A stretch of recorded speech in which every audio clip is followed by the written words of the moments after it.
We're recording.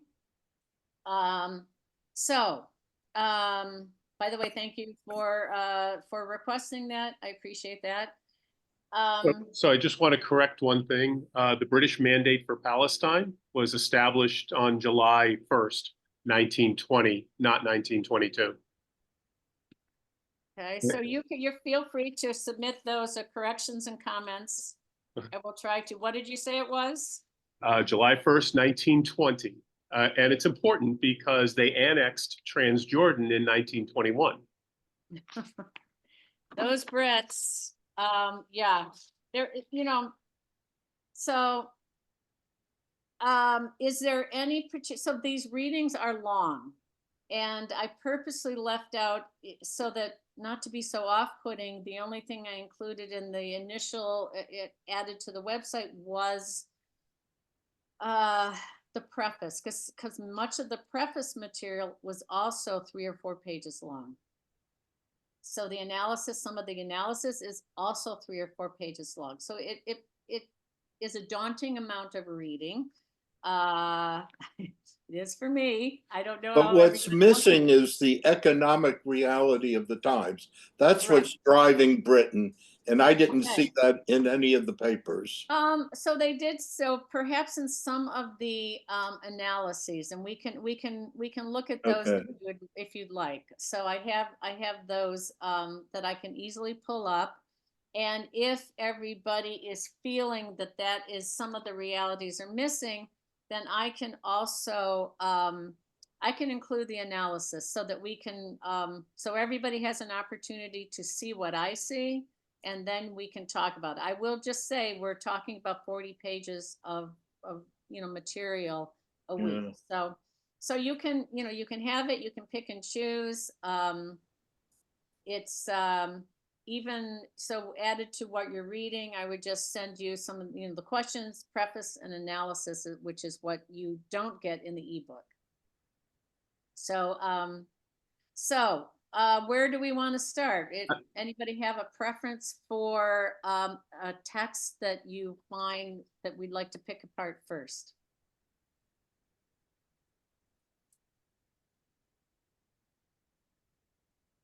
I'll just wait.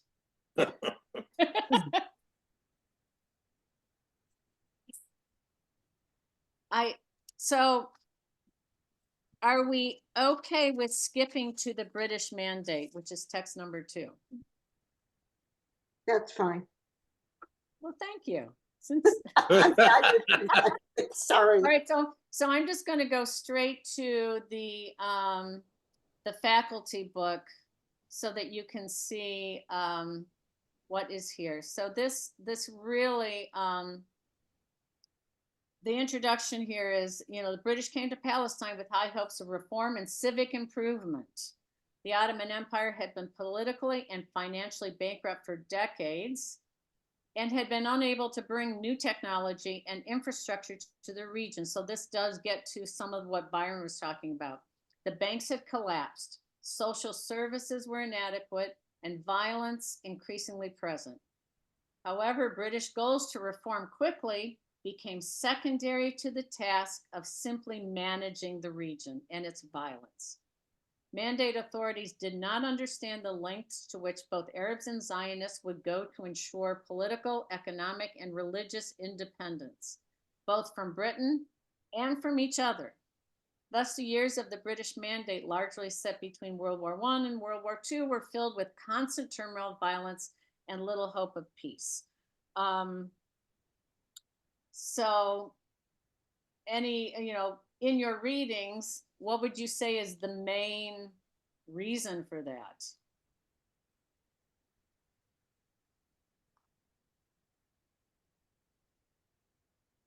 Come on, Byron, now's your time to say how disappointed you are in the Brits.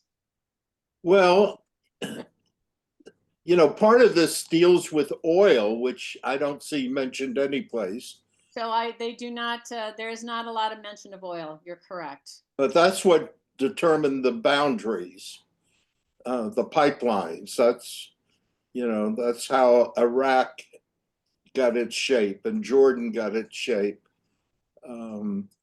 So remember that we are just talking, in order to stay comprehensive and manageable, we are just talking about the roots of the Palestinian Right. Israeli conflict. And we have to separate out Turkey, you know, because remember, they were beginning to have a war where Ataturk reformed what was the key part of the Ottoman Empire, Turkey, and he turned it into a secular state. They were Muslim, but they weren't Arabs, and they never had a high regard for Arabs or Armenians or anybody else, for that matter.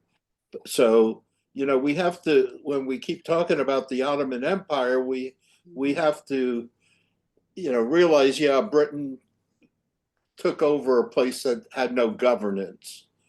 Well, and also that comes into play here in the Arab dissatisfaction throughout the texts that we have reading, because they had a bargain with the Brits in order to help them Right. Overcome the Ottoman Empire, and they wanted a piece of the action, and they were given hopes that that would happen based on their assisting British efforts. They wanted all the pieces. Well, Because anyway, they got most of them. They got most of them. So they were, so the interesting part in the reading, and I don't know if anybody, I can't remember which text, is that the Arabs talk about how they've been there for a long time with the tenant farmers and the landowners that were absent or something, but the Zionists don't really come in and make a point of saying how we've always, you know, maybe there were small places, but they don't make a point during these negotiations that we've always been here. That is really not a big focus of the early Zionists, which is there. I mean, that's some of the analysis that's just not there. There's not a say, hey, we've always been here. They'll say they have a claim to the land, but it doesn't come out saying we've had this community. It said, you know, constant presence. And I know there have been. I've seen like historical reports of communities that have been. But the issue is there was a mass migration of both Jews and Arabs into Palestine. Mm-hmm. And at some point, the British stopped the immigration of Jews, but continued to allow the immigration of Arabs. So we're going to get to that. That is in this this area.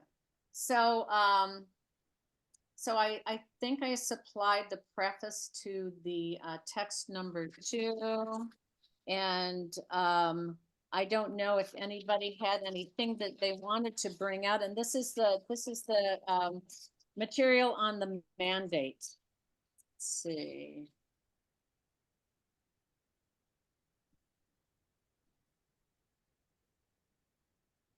So one of the things that I wrote down is that the Brits were more sympathetic. They were talking about what is it? The King Crane Commission, which was a United States driven research, and they weren't that sympathetic to the Jews. The Brits were more sympathetic, but they saw it as part of the Brits always saw Palestine as part of their empire, that they would, you know, they were the umbrella organization. So I'm going to skip over the background. And did everybody read the text? Like I said, I know there's a lot of reading, so no harm, no foul if you say I just didn't get to it, you know. Maybe we were, you know, involved in election and stuff like that. So no harm, no foul if you did not get to it.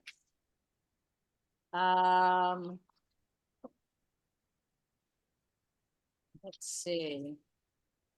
So I think this one, I mean, So I do have just a little bit of detail, and that is the Palestinian mandate or the British Army getting the rule was granted at the San Remo conference. Right, Actually, they got their mandate. It says here, British Army ruled Palestine until a civil administration was established on July 1st, 1920.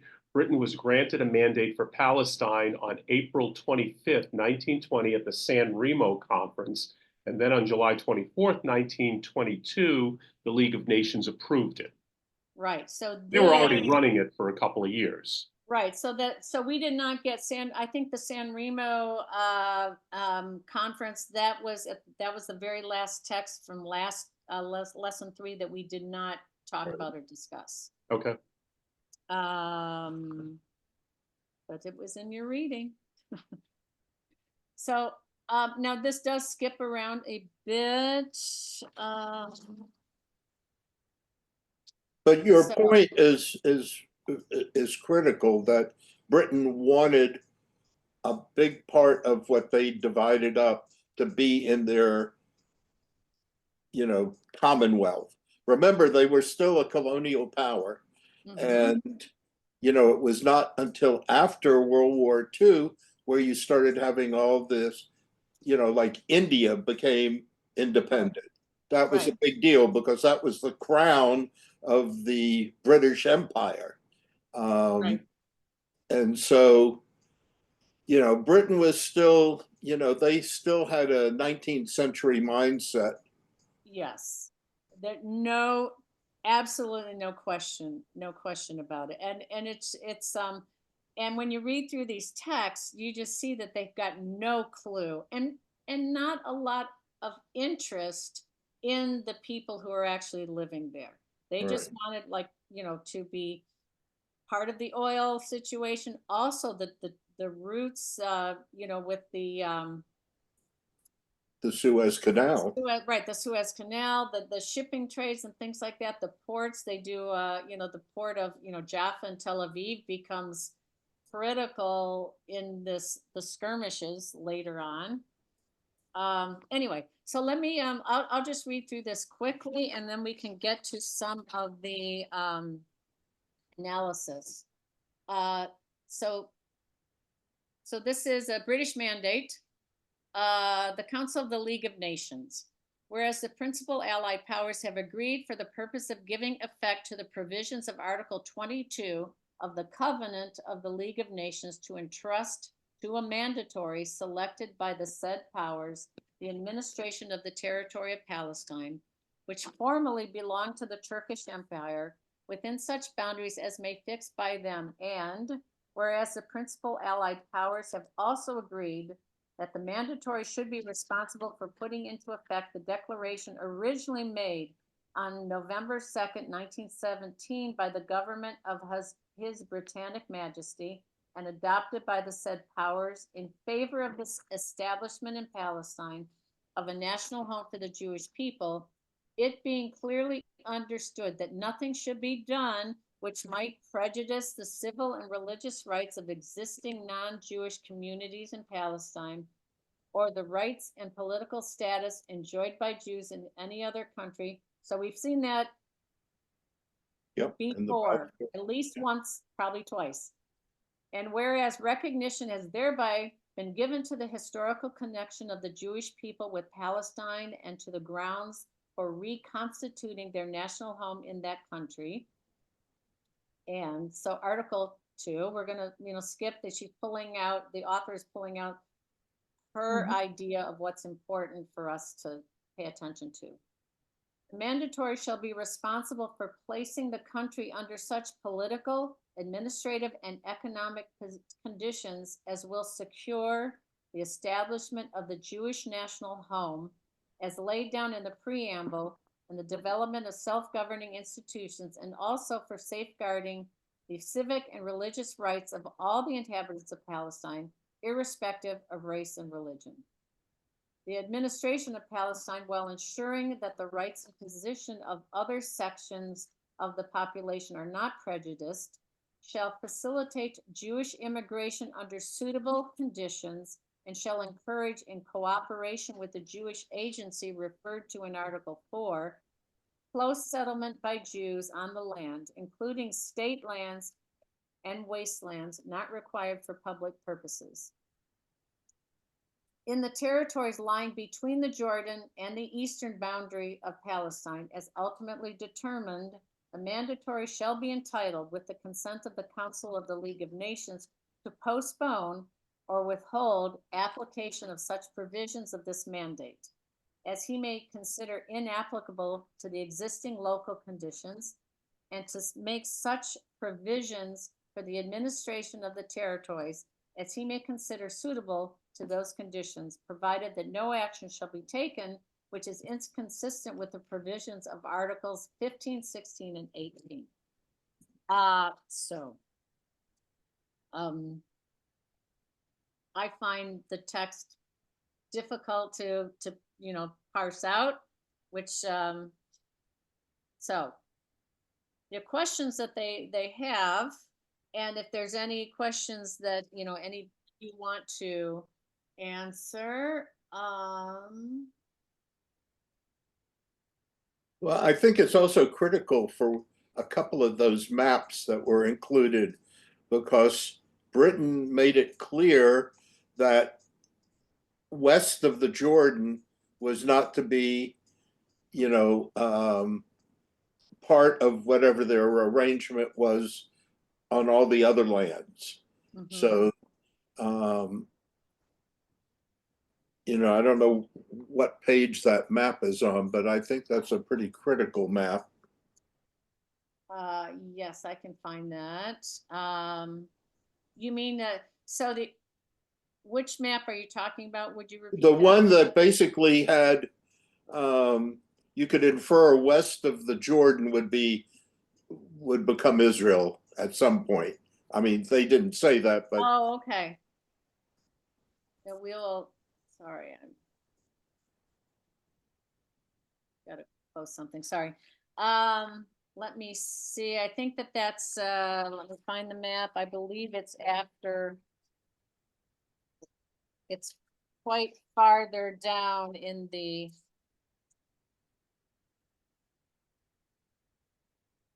they had a couple of maps. One, a very little piece was, oh, right, so it's after the Peel Commission.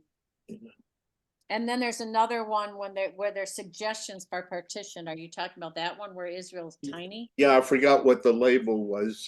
Yes, that was at the very end where they are discussing what, like, partitions before they say that partition isn't going to work. So let's just say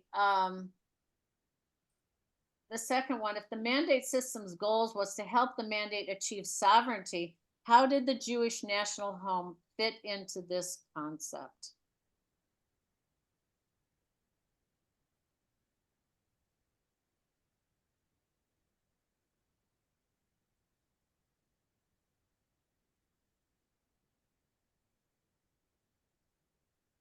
Do you see it fitting in? I mean, this, if you're supposed to achieve sovereignty, so the mandate system's goal is to help the mandate achieve sovereignty. How did a Jewish national home fit into this concept of sovereignty? I just don't think Britain ever intended to give sovereignty to anybody. They intended Okay. to maintain sovereignty in perpetuity, Okay. and supposedly balance the needs of the various communities that live there. So was it just lip service? Yeah, I believe so. I mean, from Britain's perspective, maybe not from the League of Nations perspective. So what is the League of Nations, what does that do for this whole thing? Well, it gives it legitimacy. Right, so So- you've got, right, So Britain can say, hey, we didn't make this up. The League of Nations gave this to us, This made it is our an internet- responsibility.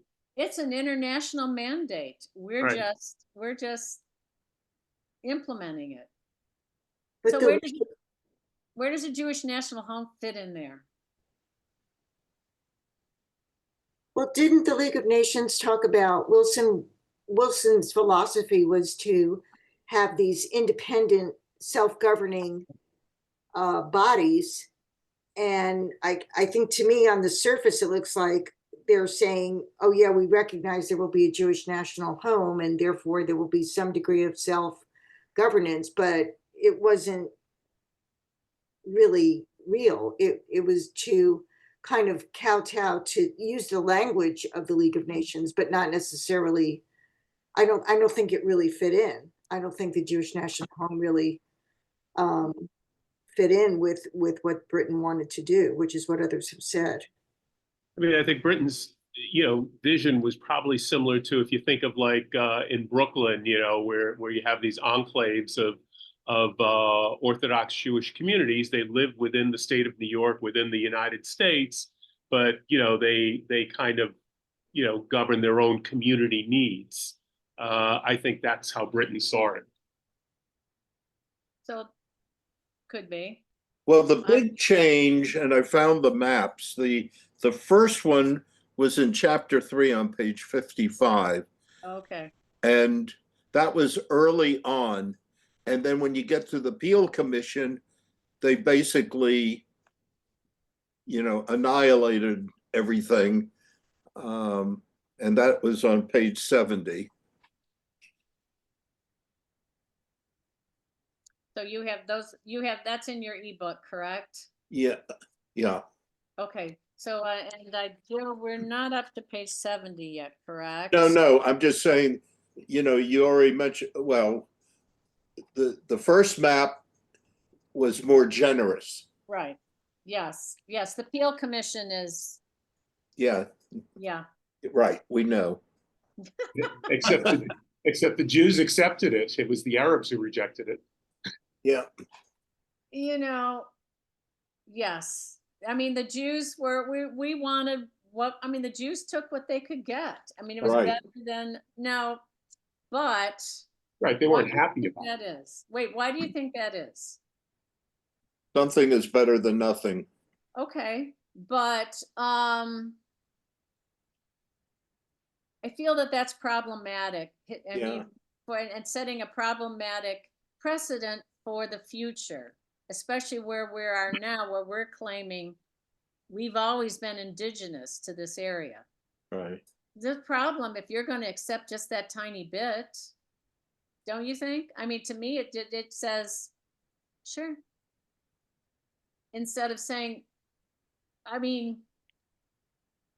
sorry, I don't mean to stir the pot. It's just I feel that is an important thing.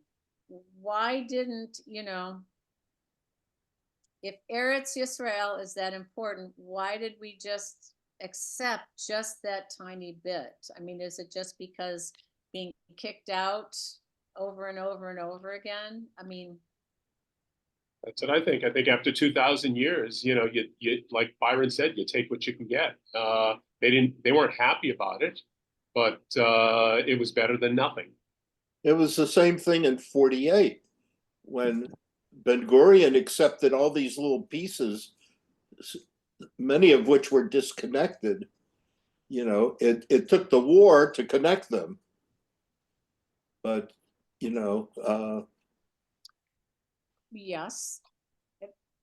You have to start someplace. You have to start someplace. So let's see her some analysis of this of her analysis of the text. So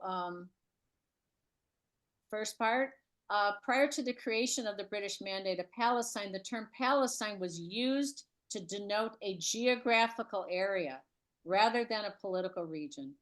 For the first time in modern times, Palestine was granted distinct borders comprised of the former Ottoman Sanjaks, sorry if I'm mispronouncing, of Nablus and Acre. The southern portion of the Beirut Vilayet and the Mutasarrifate of Jerusalem. These British Mandate boundaries were a culmination of wartime agreements and peacetime negotiations. In November 1917, Lord Balfour's letter helped establish the belief among the Jewish population that one day the Jewish people would have a national homeland for themselves.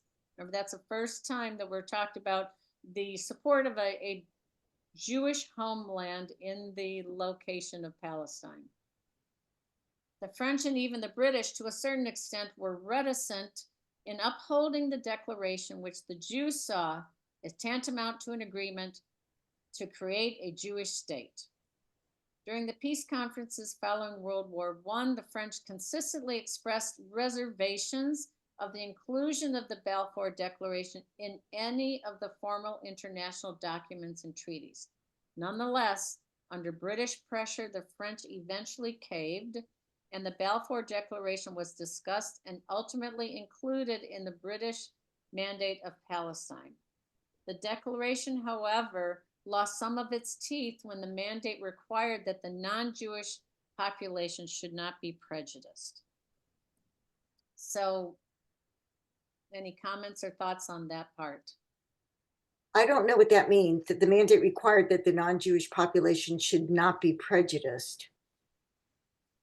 So they talked about that before, let's see, and that was in the part where for safeguarding the civil and religious rights of all the inhabitants of Palestine, irrespective of race and religion. So relating to that comment. Okay.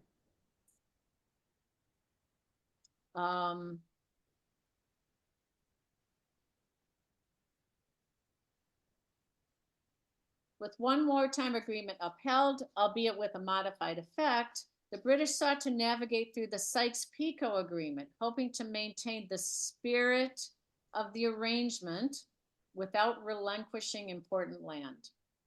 Lord George was extremely resistant to granting the Sykes-Picot Agreement, citing his concern at rescinding the infamous McMahon-Hussein letters. So remember, this was the agreement between Hussein was he was a basically a sheikh and a prince, and was negotiating for Arab land. And this agreement, these letters, were part of the understanding that the Arabs would have a piece of land post World War I for helping the Brits overcome the Ottoman. So George believed that the resources the Sharif of Mecca put into the field directly resulted in the British victory against the Ottomans. Thus, he felt that if the French insisted that Damascus, Homs, Hama, and Aleppo be included in the sphere of French influence, they would be forcing the British to break their word with the Hashemite family. Remember, this is the Hashemite family were considered, direct from some relationship to Muhammad, that they were princes. The French ultimately acquiesced and accepted just the French mandate of Syria, while the British accepted the British mandate of Mesopotamia and Palestine. The British, however, had backed themselves into a corner when they claimed they would maintain the McMahon-Hussein Agreement, showing no actions to suggest that they actually were. Even at the Paris Peace Conference, George told Georges Clemenceau, sorry, I have no French accent, and the other allies that the correspondence was a treaty obligation. Nevertheless, by the San Remo Conference, there was still no proof that the British intended to uphold the letters. In March 1921, the facts on the ground changed when Abdullah Hussein marched with 300 men into Transjordan and occupied the territory. The British realized they had only a few options. One was to send the British army to evict Abdullah and his men, and the second was to allow the French to cross the frontier to evict them.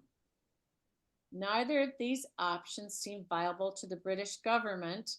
Guess they didn't trust the French. And they ultimately decided on a third course of action. The British evaluated that by letting Abdullah stay in Transjordan and becoming the emir, they would be able to create a land link between Egypt and the Persian Gulf via their British Mandate of Mesopotamia, which was soon under the leadership of Abdullah's brother Faisal Hussein and the newly formed Emirate of Transjordan. So any thoughts there? Well, that's certainly different from what I've always read about it.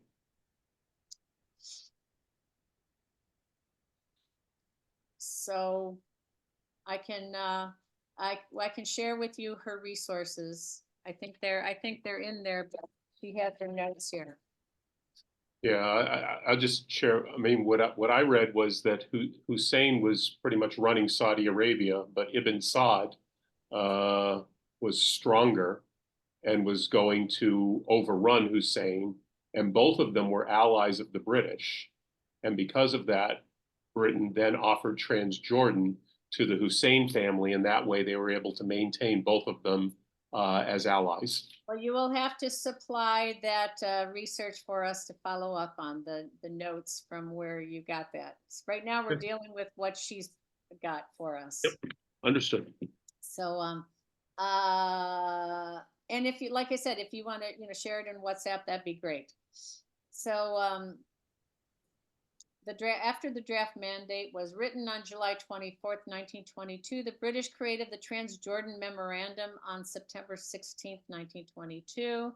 It recalled Article 25 of the Mandate of Palestine, which states, in the territories lying between the Jordan River and the eastern boundary of Palestine, as ultimately determined, the mandatory shall be entitled, with the consent of the Council of the League of Nations, to postpone or withhold application of such provisions of this mandate as he may consider inapplicable to existing local conditions, and to make such provision for the administration of territories as he may consider suitable to those conditions.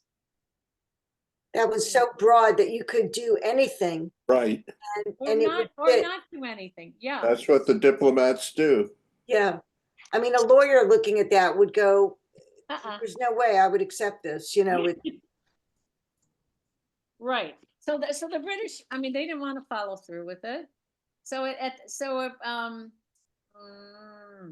so let's wrap this up. It's nevertheless both the Arab population and the Jewish population felt that their wartime agreements were being subverted through the shrewd British negotiations. The Arabs upheld that they deserved more territory than was afforded to them. The Jews maintained that a future state would include Transjordan, and at the 12th Zionist Congress, Weizmann stated, "The question will be still better answered when Cisjordania is so full of Jews that a way is forced into Transjordania." So where are we? In essence. Britain's threw the little caveat in there, so basically we can do whatever we want as long as we come up with a good reason. Right. Mhm. And they can decide, and it's also based on how can they manage the environment, the people, what's going on at the time, so yeah. And also you've got a country not full of Brits, it's full of Arabs and Zionists coming in, and you've got a people that you clearly do not understand. And I don't know if maybe there are people who do want to understand. We're not privy to a lot of details. I think part of the problem is that you're dealing with an Eastern and a Western culture, because someplace in the text, it said Britain became alarmed because the Jews set up communities. They set up, universities. They set up all the infrastructure that goes as part of a normal country. The Arabs weren't doing that. And I think Britain said they're going to build a state under us.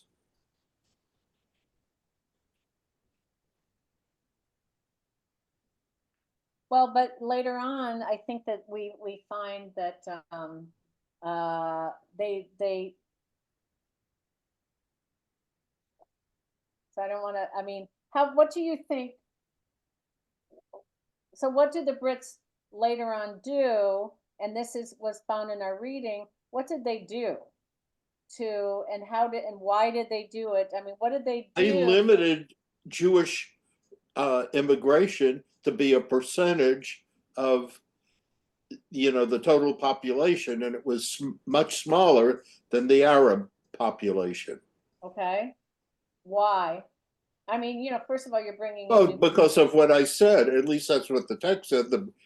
Britain was seeing that the Jews were setting up self-governance.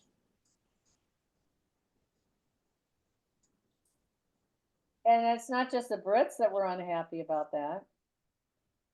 Well, the Arabs too, probably. So, and then you've got this percolating violence that, people don't want to abide by the British rules. Go. Well, their rules were pretty oppressive. Mhm. I mean, they had a rule that the Jews could not blow the shofar at the Western Wall on Right. on high holidays because it would offend the Arabs. Yep. So yes, the Jews did not want to follow that rule, and rightly so. So it's funny, at some point, I'm not sure if it's in the supplemental material that I got or that is in there, and they said that the British divided Arabs and Jews, they categorized them. They said the Arabs were more obedient, but more violent, and the Jews were less obedient, but less prone to violence. Okay, so there must be It's in there. maybe maybe it's in the preface, but they really struggle to figure out what that means. And they really, the fact that you have a colonial power coming in and just deciding, that's mine. This is my, and oh well, we'll be your daddy, and we'll take care of you, and da da da. But you have to follow all these rules without just totally, as as often happens, no respect for the people who live there. And you said, I mean, I think Eric, you mentioned you have like a Western coming in and not understanding what this, area needs, feels, and this is such a complicated thing.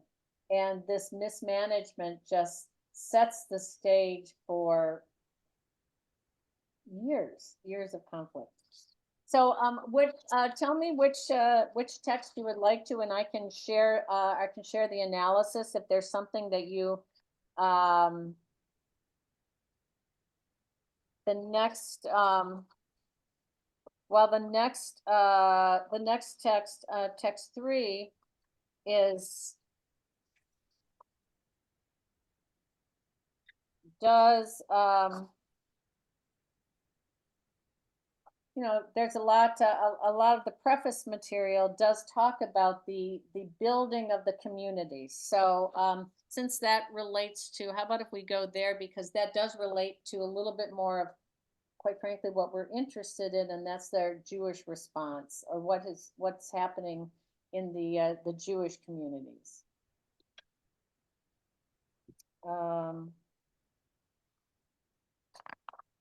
So this is part of the preface. I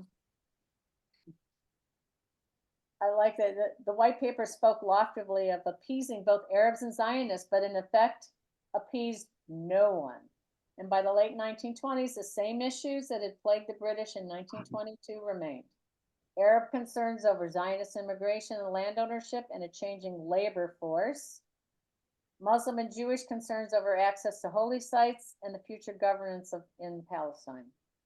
So Is there any particular, hopefully, I'm not sure if you had a chance to read it from the, on the website, but,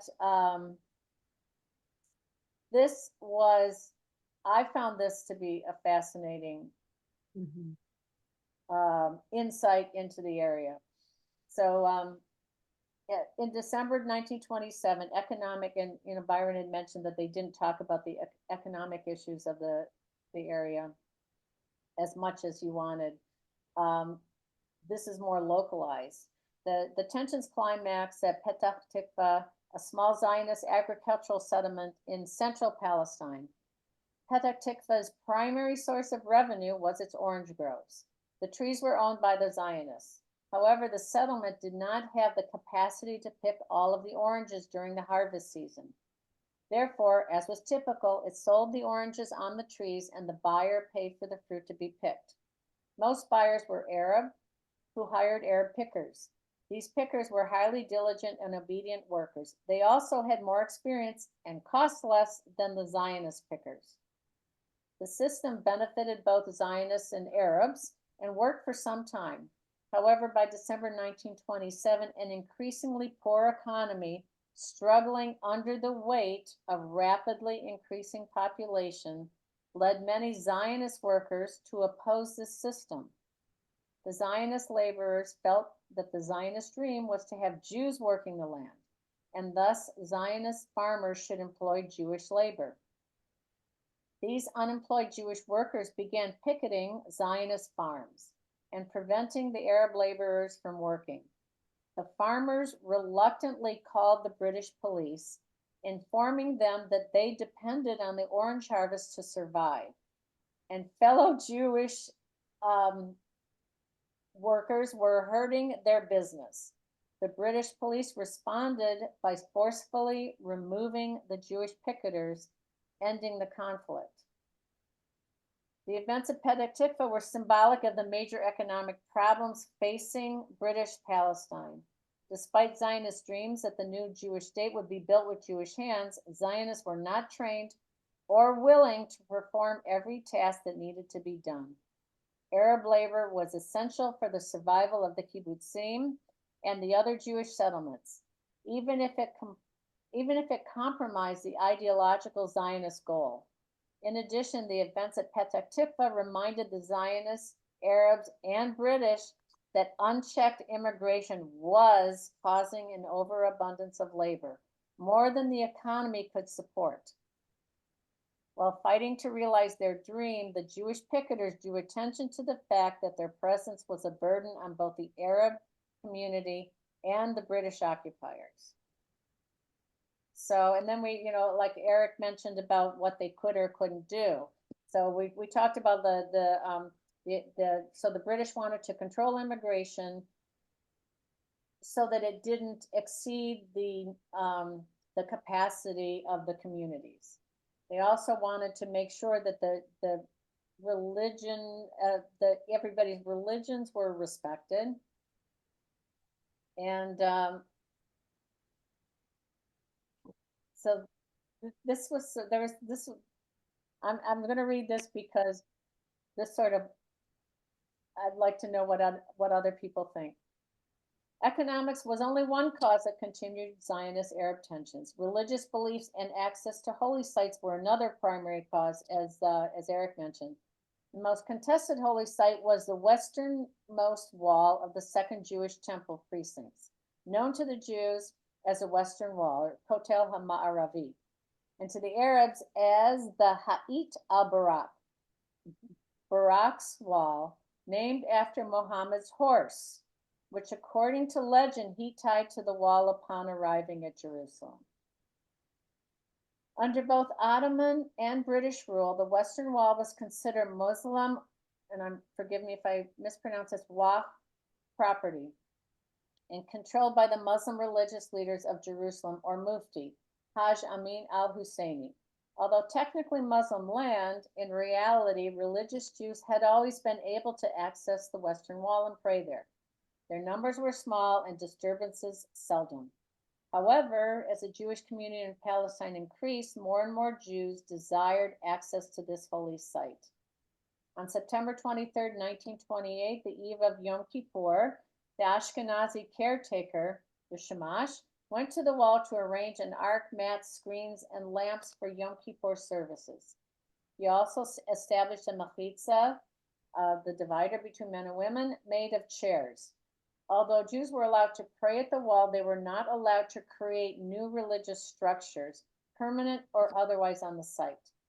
The British were quickly informed of this violation. So there's an interesting, I guess, unclarity, or it's not clear how this came about. Says some accounts say that British soldiers noticed the mechitza. Others say that Arabs notified the British, and others yet that the Sephardi Shamash notified the Arabs looking for revenge against the Ashkenazi Shamash over an unshared tip. So, yeah, I'm sorry, that little detail is amusing.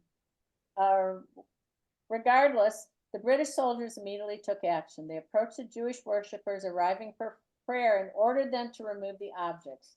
When the worshippers refused, citing the religious restrictions of the day, the soldiers began to remove the objects themselves. This series of events represented a larger problem about the extent of British authority over the regulation and management of these holy sites. For example, if the wall was Waqf property, then it was up to the Mufti to remove the objects, not British soldiers. And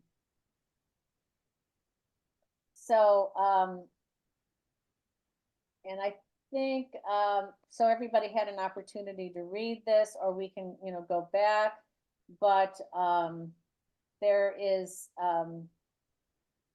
they cite that there was let's see,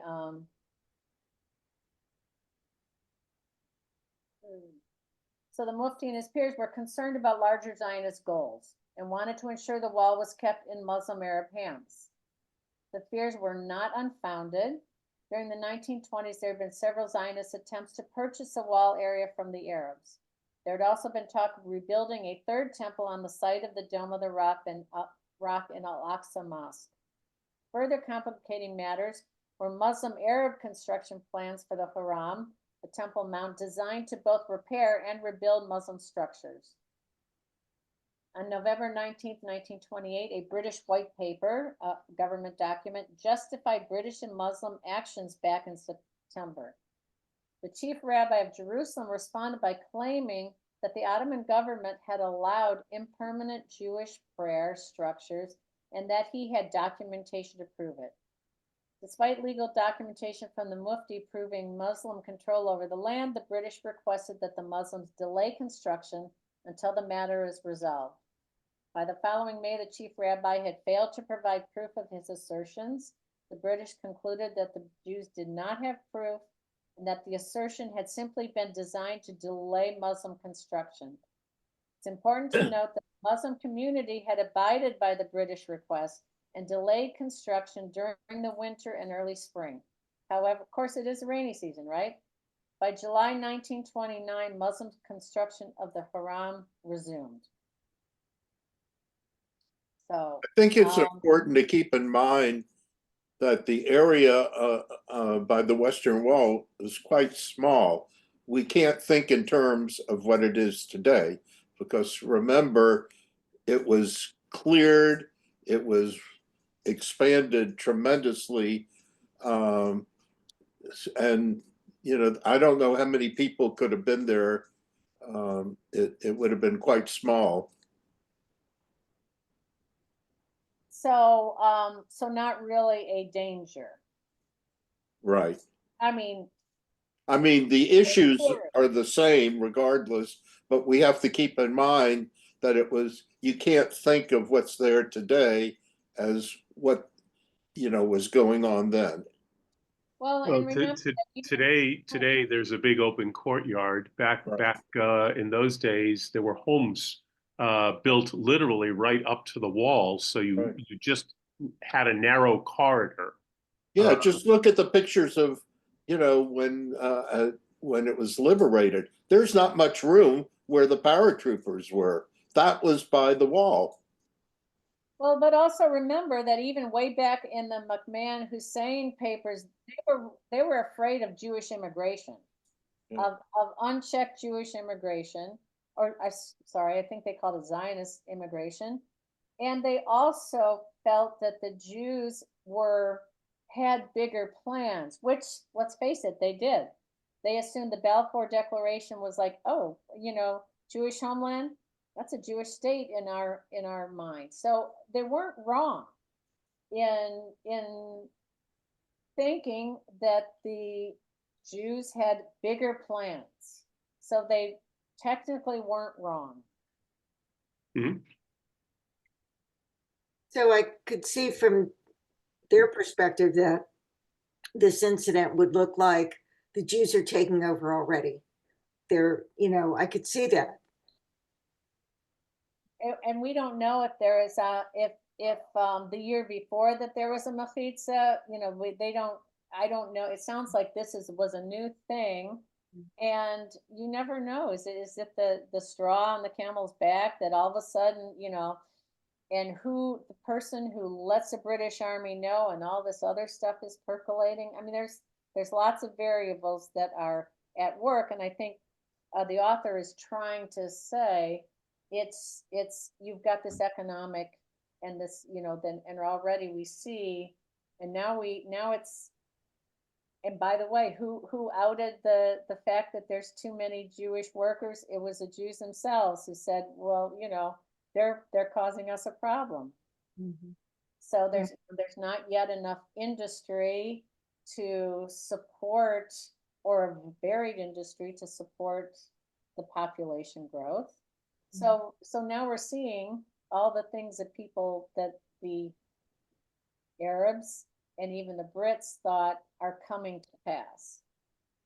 And so this seems like a tiny thing, like putting up a mechitza, and especially if they were, always, allowed to do it. So the next thing I know,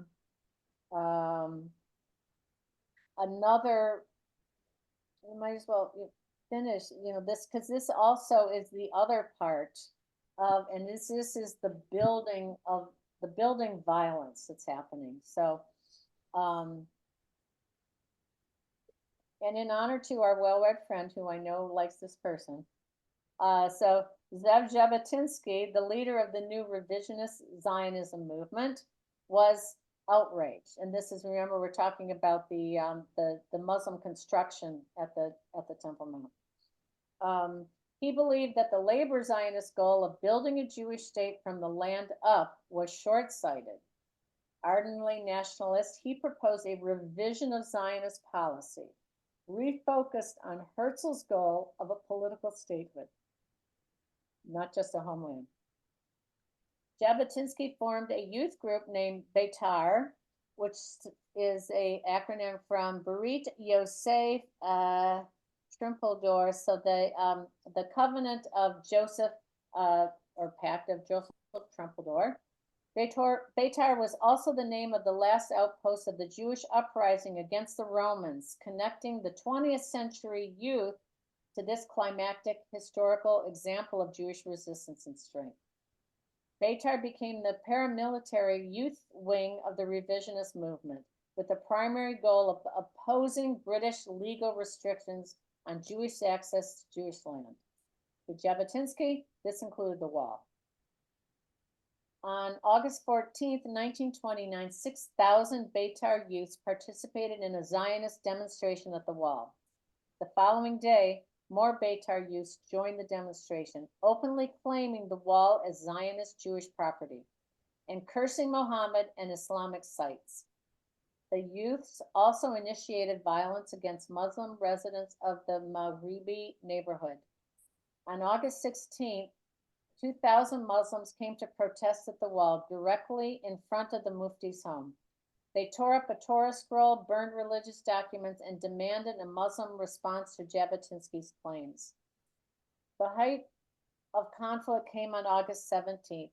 Avraham Mizrahi, a 17-year-old Jewish boy, was killed when his soccer ball rolled into an Arab woman's tomato garden. Most accounts claim that the soccer incident was purely accidental and that the religious youth had not been a member of the Beitar movement.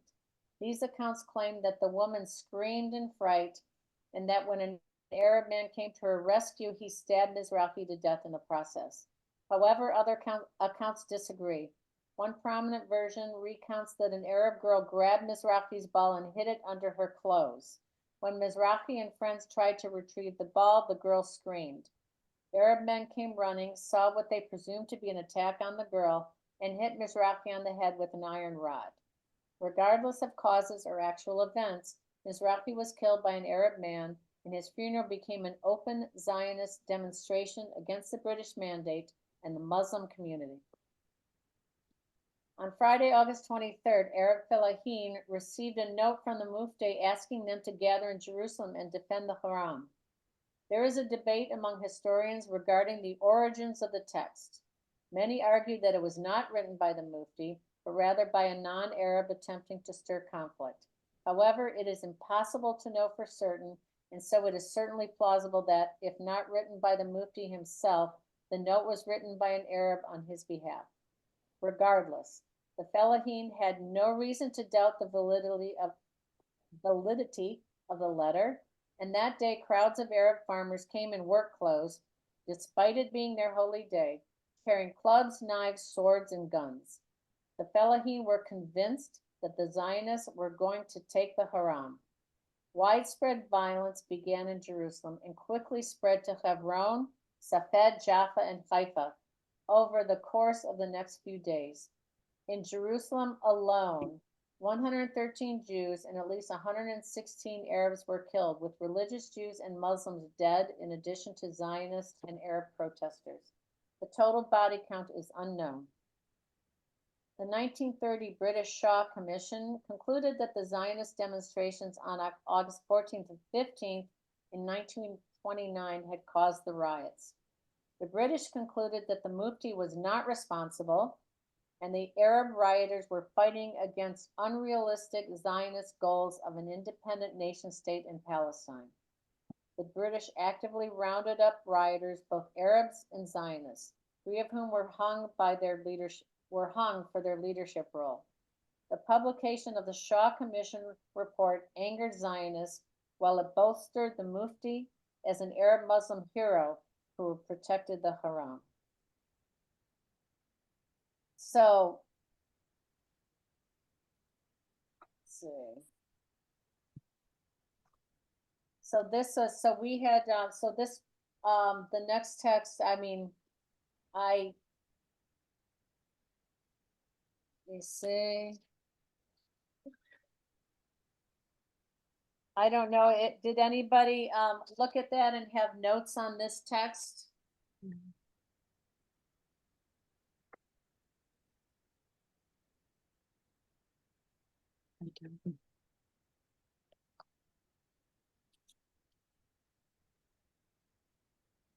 So in this report, McDonald tries to clarify the idea of safeguarding the civil and religious rights of all inhabitants of Palestine, irrespective of race and religion.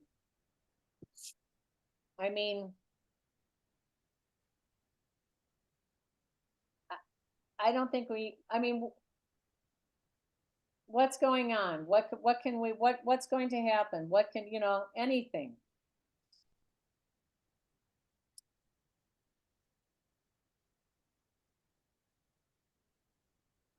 Do you think the British can solve the problem? No. It's just, more, okay, this happened. Now we're going to, let's bring a commission together and decide on our own what's happening, and then make a report, and just for all these people who we clearly don't understand. Right. Right. These reports are not very favorable to the Jews. No, So the British, for the most part, were siding with the Arabs Yeah. in almost every incident. They were confiscating weapons from the Jews when they were making arrests. The Jews were the ones that were sentenced to longer prison terms or harsher prison terms, including hanging. You know, it was clearly an unbalanced situation. Now Yeah. the Arabs saw the British favoring the Jews simply because they weren't 100% in support Right. of the Arab You claim. didn't, right, when you don't get what you want, Everything that you want. Yes, it's the same situation that we have today. right. So I'm just going to hit the analysis of text 3, which is just, so I hate to say that we don't need to read it. That sounds bad. But if I go to the very end of the analysis, as in 1922, this new British document did little to pacify Zionist or Arab concerns about the future of Palestine and their place within it. As a result, both continued to pursue their own dreams, irrespective of British policies, leading to increased numbers of displaced Fellahin and more conflict. I mean, it's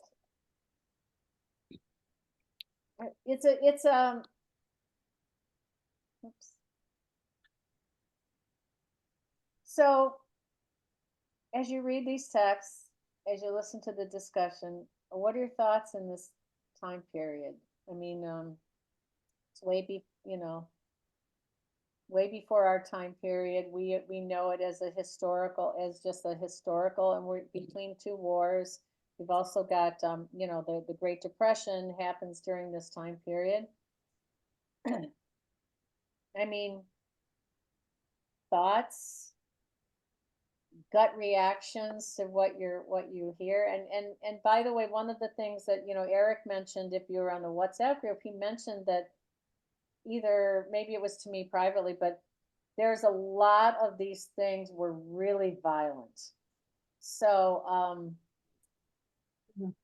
she doesn't go into there's one part where she does discuss that Arabs, I'm not sure if it's a town, a city, or whatever, and they kill children and they pour gasoline on them, burn them. So there's and that's just one instance that she mentions. There's a lot of brutality in this fighting. It's not just I think what I was talking to you about was the Hebron Right. riots, which weren't really riots. It was a massacre. Right. It was a massacre of the Jewish population of Hebron.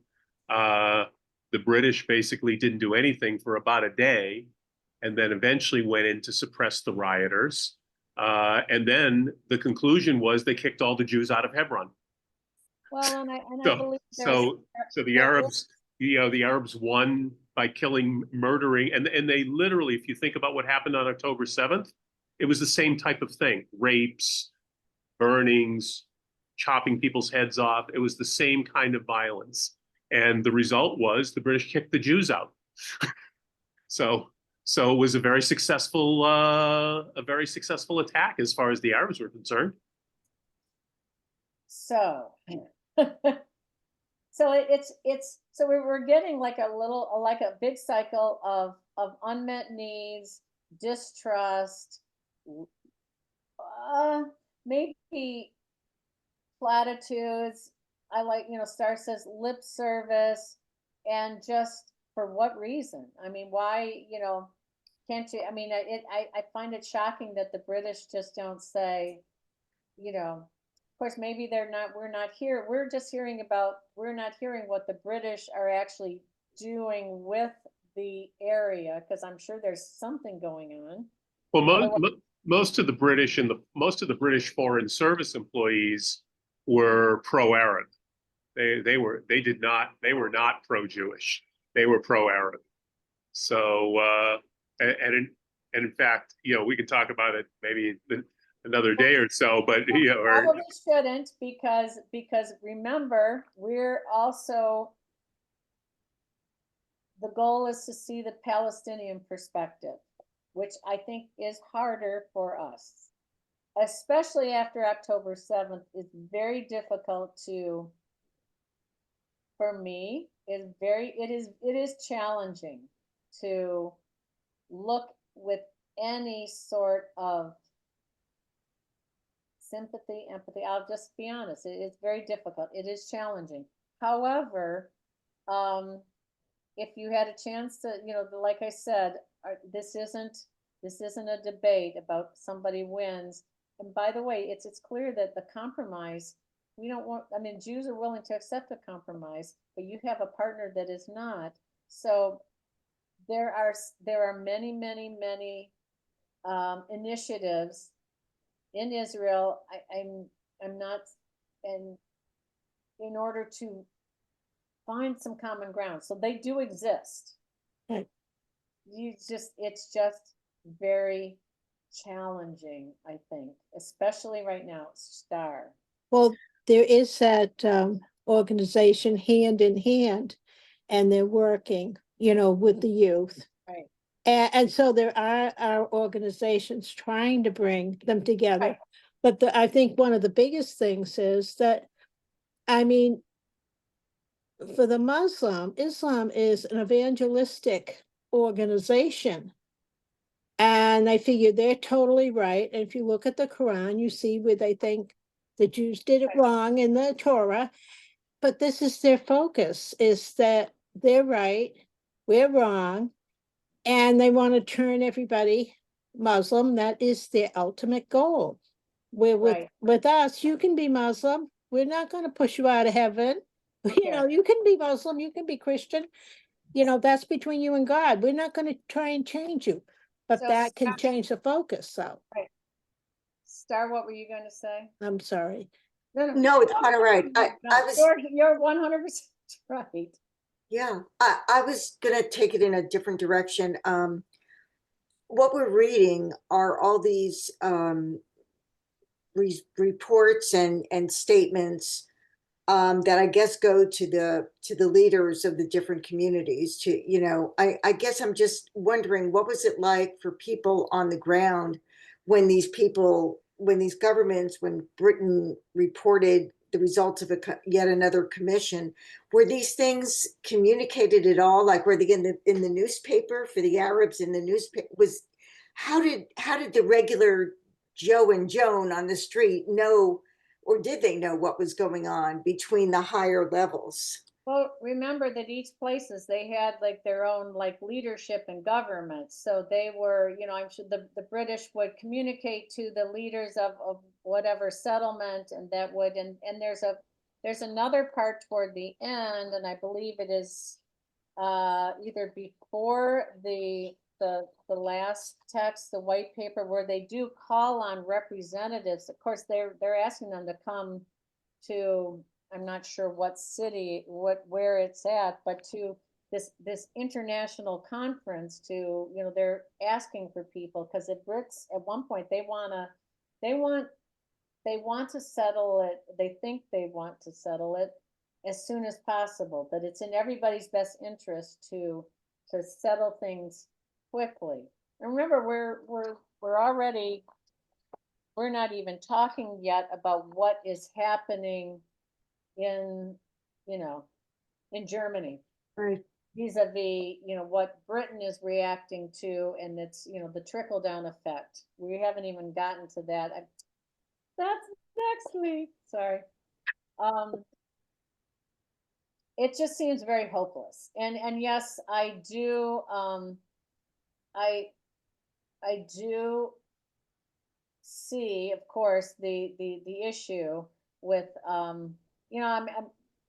that Louise mentioned is like, and if you studied a lot of the Arab Jews, that they've been there. They had if they were a protected status of a dhimmi, where they were not, you could walk.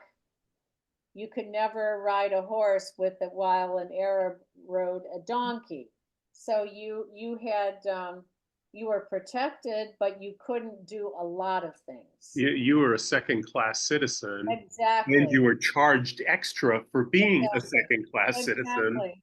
And Right. you were protected except when they decided not to protect you, such as in the Exactly. Farhad, which is, Exactly. in Baghdad, Right. where many Jews were murdered. Right. So we're getting far off field. but it is, now, you know, they're, by the way, that she hasn't mentioned that the only religious, thing that the author has mentioned is a mufti who is considered to be, I mean, the title mufti is from a scholar, a religious scholar. Whether he is or not is, you can, you know, Yeah. decide. But that is his title, that is his role in the Arab community. There was a comment in there, and you and I talked about it, about the Mufti being peaceful, and I was like, where the heck did that come from? Because I have never ever read that the Mufti was anything but animos, you know, trying to conduct violence and encourages people to conduct violence against the Jews. I never heard of him being peaceful. I think that many of us, if you have read the accounts of what happened at Hebron as being instigated by the Mufti and telling them that the Jews were going to do X, Y, and Z, like sort of stirring up trouble actively. So, you know, but it doesn't sound like it took much. It sounds like everybody was really, really, you know, that it was difficult. So I am going to share one thing we mentioned, in case you didn't read it. I am going to share one thing that Byron mentioned. They were coming up to it, and that is after the Peel Commission. So this is the partition plan. So you'll see here's Israel, or sorry, Palestine. Okay, so the black part is the proposed Jewish state. This is it. This is the proposed Jewish state. The area with the lines through it is the proposed Arab. Do they call it a state? Yes. Jewish state, Arab state. This is 1937. And this was the international area to be, or not an, it's a proposed area to remain under British control. So, and here it says, in April 1936, following repeated Arab attacks against Jewish life and property, the British government appointed a royal commission to inquire into the working of the mandate. In July 1937, the commission issued its report recommending the partition of Palestine into two separate states, one Jewish and one Arab, with a British-controlled corridor from Jaffa. So here we got a port from Jaffa to Jerusalem. The Jews reluctantly accepted this plan. The Arabs rejected it. So I guess that wasn't such a smart idea on their part. They would have had a lot of land. well, I want it all, right? That's it. So, you know, we're getting close to 8:30, but the last text is the British government policy statement against. So by the way, so this was in so they had the commission in 1936, the Peel Commission partition plan 1937, in November 1938, British government policy statement against partition. So it didn't last long. I mean, one of the things that the author does not do is say what the Brits should have done. She does not discuss that at all. So you know, even though hindsight is what, 2020, you know, Probably what they did in 47. what'd you say? Probably what they did in 47. Leave. That's what they should have done. Leave. Yes, okay. What and They let us, weren't helping, they weren't helping the matter. They weren't helping the situation. so what would happen if they just left? 'Cause instead of, you know, if they just left and say, I've had enough. You The guys Jews figure it and- out, The Jews and Arabs would probably do what they did in 47. okay?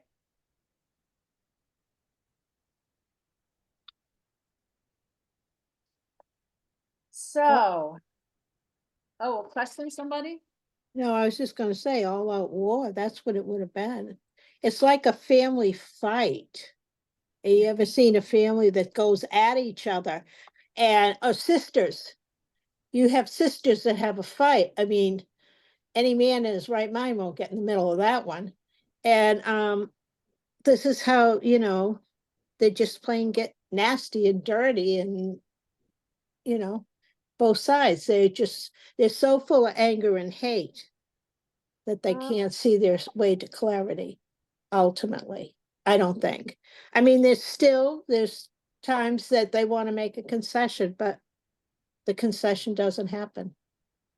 You know, eh, and at least that's what it appears. Well, and no one wants to give in.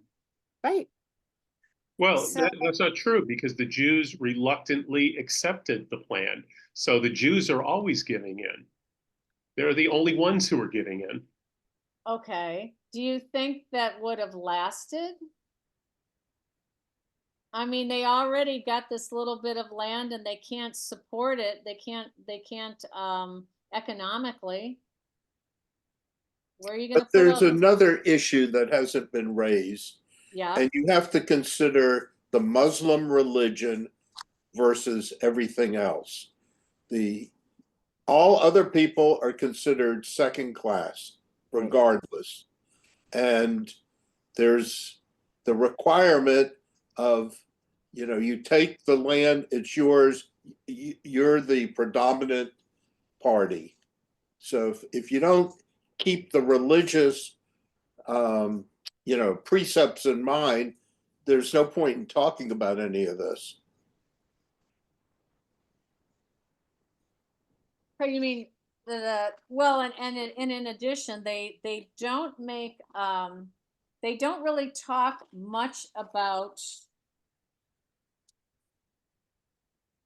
I don't find it in the text that I have read, I don't find a lot of discussion about the religiosity of the Arabs. Other than at one point, I think that the people are they're encouraged. I think the Mufti encourages people to wear like more traditional garments, more covered up women to dress. So, but they don't discuss the holy prayers or things like that. I'm just going to say I find it odd that they're claiming the wall because Muhammad's horse got tied up to it. Well, Muhammad had ascended to heaven on his horse from the Alright. rock. That's Right. really the story. I'd never heard of tying up his horse at the wall. And apparently in the Quran, it's he went to the farthest mosque. Right. It never says what it mosque. is. It just says it's the farthest Right. mosque. It is just assumed to be Jerusalem. Well, Right. because the Jews want it. That's why it's assumed to be Jerusalem. Now, that's not in the No. text. It's not in the text. What it is if you look at the Quran, everything is through the Muslim lens, is through Shia law. So when they judge something, they judge it according to Shia law. They don't judge it, you know what I mean? Like they're not gonna judge what the you Jews mean do. Sharia? You mean Sharia. Oh, Sharia? Sharia. Okay, but you know what I was saying. So, but they're not gonna do, CIA is very different. So yeah, but I mean, And there's I mean, also as long as you Sunni. got what I was There are saying, two that's versions of the Quran, so you have to keep that straight. well, they all right. Shia, yeah, I know they're the more and the Sunni. Shia It's are a the different ones that concept. feel I that know their that part. Their leaders are direct descendants. They're divine. Yeah, Shia and Sunni are more. You become educated and you become, No. you know, there's a word for it, but you become like what they call their holy man. It's just a different Right. focus. Education leads to religious leadership rather than hereditary, like, anyway. But predominantly, both sides But will still, look at it is a everything culture, according it to, is a culture of dominance. And, right. and so, And if you don't submit to it, so, then, okay, so we got a culture of dominance and we've got a Jewish community who's willing to accept. How does that look to a culture of dominance? I mean, it's, so the way I heard it, the best way to describe it is there were two people fighting over something. One person claimed all of it and the other person said, well, only half, I'm willing to split. So I'm only claiming half of it. And the judge says, Right. okay, so the half that you don't claim goes to the other person, and the half that you claim, since he also claims it, we'll split that in half. And that's the situation, right? The Jews are willing to accept a smaller piece, so the Muslims aren't. So they're like, okay, fine, we'll fight over the piece that you want now that you've agreed that we get to keep our piece. So here's what I wonder. This is far afield. Sorry. We've got a community who, yes, there are who retain these ties from thousands of years ago, but you have a lot of the waves of Aliyah came from places that, I mean, many socialists, like different intellectual ideas and things like that. Some secular, some religious. So you've got a lot of different, but you have people who have rubbed up against cultures that are compromised and things like that. And then you're with a culture that has not. And your outlook, your mindset is just not, it's just different. So Yeah, there's also a concept in Islam, which is if they control territory at any point in history, that right. they are entitled to that territory in perpetuity. So you know So, what? I have taught 2-year-olds, so I know that idea. I looked at it, it's mine. I looked at it yesterday, it's mine now. so even southern Spain, I mean, they believe that southern Spain should be theirs. So, it's there's sometimes where some things have to evolve, right? So, right. Right. but And and when you say evolve, I mean, remember, they're a younger religion. Their religion started in 600. The Christian religion started in the year 0. Our religion started 1,000 years earlier. So they're not their religion isn't as mature. So maybe they're not ready for compromise. Maybe they still need another 400 or 1,000 years before they reach that point. see, I look on it differently. I look on, you've got a pack of Jews. Oh, remember what the Brits said? Not so wrong. They're not inclined to violence, but they're not very obedient. I mean, we've read the Torah that describes us pretty well. So then you've got Christianity who offers something, a reason to believe, and then you've got Islam that offers you a reason and a do it or else. Right. Maybe they have evolved and say, well, I'm going to get them to obey one way or come hell or high water.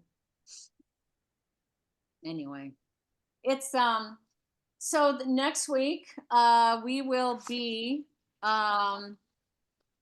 talking about World War II. We'll be in lesson 5. Somewhat appropriate since in 2 days' time it is, Kristallnacht. So we'll be sort of in that mode, I guess, sadly, or maybe just thinking about it. So and I will look at next week I will add, I would do the background. I'll also add the analysis so you can, I recommend sort of reading it first, reading the preface and the text. I think the preface provides a lot of, I wish that they had put the preface in the ebooks, because I think the preface adds a lot of background and Absolutely. reason for the text that we're reading. So I recommend reading the preface, then the text, sort of looking at some questions, see how you feel. I'll be honest, I'm not a huge fan of the questions. I find them both simplistic and confusing at the same time. I don't know how to describe that, but I don't love the questions. But then we can look at the analysis, and I think that will give us a more a better jumping off point for discussion if we can. And I don't know if I'll have like I said, it's a lot of reading, so I'm not sure if I could say, here's what we're going to talk about first, these 3 texts, and that way we can focus maybe some of ours have more limited time to read, or limited attention span, whatever, and so we can sort of identify where we're going to put our reading time if we're limited. So I will see if I can look through the different texts and sort of help us craft our time better. So Okay, Maureen, yes. can you stay on with me a couple of minutes after everybody goes? Sure. Okay? I appreciate it. I'm not going to take a long time. I Star. promise. You got. Could you go over, I'm lost about, we have a separate WhatsApp group for this, Yes. and Yeah, how do you we can't get, get on it. how do we get to that? Oh, okay. So I will tell me what your phone number is. I know I have it. If Sure, it's 727-452-5348. okay, 727-452-5348. Okay, so Correct. what I'll do is I'll go on WhatsApp and I'll send you an invitation. Do you have WhatsApp download on your phone? Okay, Yes. so I will send that to you, and and then you can be part of the fun. And is that where you put the, like the faculty readings and things like that, the preface? No, That's I on put the it on CBI website. So if you Oh. go to the CBI landing page Yeah. for the course, just click, what you do is just go on the website, click calendar, and then click like every Thursday night, just if you click on the Beyond Borders, there'll be a little box that pops up above it, and it says go to event, and if you click it, and it's all the readings, the background material is loaded up there as a PDF. Okay, great, thank you. When are Sure. when are the reading materials posted for each lesson? As soon as I can get them, probably because what I have to do is, because this material is I have to I have to save it as a PDF and then email to my. Upload it. So what I Right. had been doing, because I've been cutting out certain parts, I had been printing it. So if I'm giving you everything, then I can put it on a PDF and then it'll be a lot easier for me to do that, Okay, Mhm. quite frankly. So probably on Sunday. Okay. thank you. All right, I'm going to. Maureen, Yes, it's Tanya. I'm gonna give you Eric's phone number. We also don't have that Oh. WhatsApp. excellent. All right, I'm ready, Tanya. 863 863 440 440 6993. 6993. Let me read it back. 863 440 6993. Correct. And I'd emailed you, but we weren't able to make it last week from Halloween. Oh, yeah. Had it been, yeah, I'd emailed you, but is there a link for last week that we can get? I don't know that I don't think it was recorded. I'll double check. Please do. That would be great. Yes, Thank yes, I you. will do that, sure. All right. You'll have to give me a second star and I will, Sure. I'll send the links for those things. Okay, thank you. All right, my pleasure, everybody. Thank you, Maureen. Have a good week. Yep, And I will, good Shabbos, and I will see y'all next week. All right, Or sounds maybe- good. Or Take care. maybe tomorrow morning. Bye-bye.